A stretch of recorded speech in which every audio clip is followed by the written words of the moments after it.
Good day, everyone. It's Andrew Ross, publisher of Jobber Nation and Indie Garage magazines. I'm here with JF Champagne, the president of the Automotive Industries Association of Canada, at Shad's R&R charity industry event. We've been talking a lot about the importance of ensuring access to information and tools for the independent aftermarket in the future in a changing technological landscape. But JF, tell me, what is the Automotive Industry Association of Canada doing on this file to ensure that access continues in the future? Absolutely.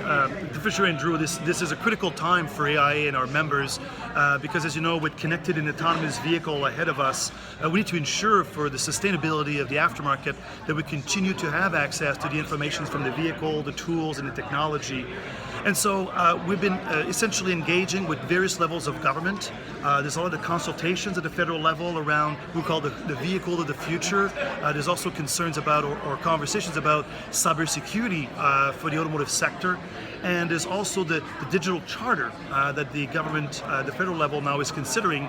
And this is just about connected cars, but it's also about how we relate to social media and all these things. So more and more people are getting concerns about who owns my data, who controls the data, who has access to that data. And so our fight is to ensure that from a consumer's choice perspective, that the consumer continues to have access to the tools, the information that they need, and be able to direct essentially the maintenance and the repairs of their vehicle to their repairs of choice. Sure. Now, in the past, the approach has very often been to have right to repair legislation. Recently in Ontario, a right to repair bill failed to make it through. Now that was motivated mostly by right to repair electronic devices, your smartphones, this kind of thing. But obviously, it's something that's an area now. Is that right to repair avenue the only avenue that the aftermarket is seeking to ensure this access? Right. So the private members bill by MPP Koto was very focused on electronics for repairing your own cell phones type of thing, and I guess the philosophy behind access to the right to repair was there, but it wasn't focused on automotive. So to answer your question, there's multiple avenues that we're pursuing today, not just in Canada, but also on a global platform. So we're doing a lot of relationship with our US partners as well as in Europe, Australia, where the debate around right to repair is very much current. This is here now. And so this is a critical time for us to engage with various levels of governments for sure. And I think it's an important time for our members also to understand the importance to engage also with their own local representative elected officials for sure. For sure, yeah. So it's a critical time, as JF says.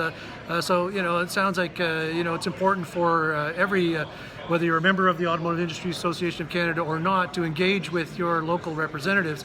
Let them know your challenges and your capabilities and the role you play, in Canada's economy and in the society at large, right? That's right. Absolutely. We're actually developing right now a GR, Government Relations Toolkit for our members that we're going to be releasing in the next few weeks. And that will give you a bit of the key points of what you should be speaking with your local MP or MPP. We'll have standard letters and templates, so if you want to engage with them and communicate your concerns about the sustainability of the aftermarket in light of connecting the autonomous vehicle, and some guidance. And for us, the two key files, obviously access to vehicle data is very important, and labor is also very important for us. And so we're going to be addressing those two key issues through that GR toolkit.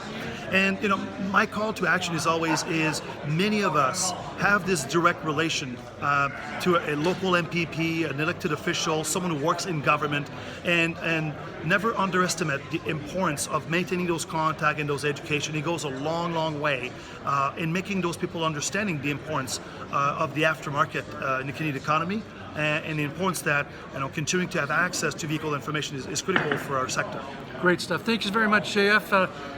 Thank you for your time, and everybody take that note to heart and do what you can in your local MPs and MPPs, and make sure they understand it can go a long way to helping in the future.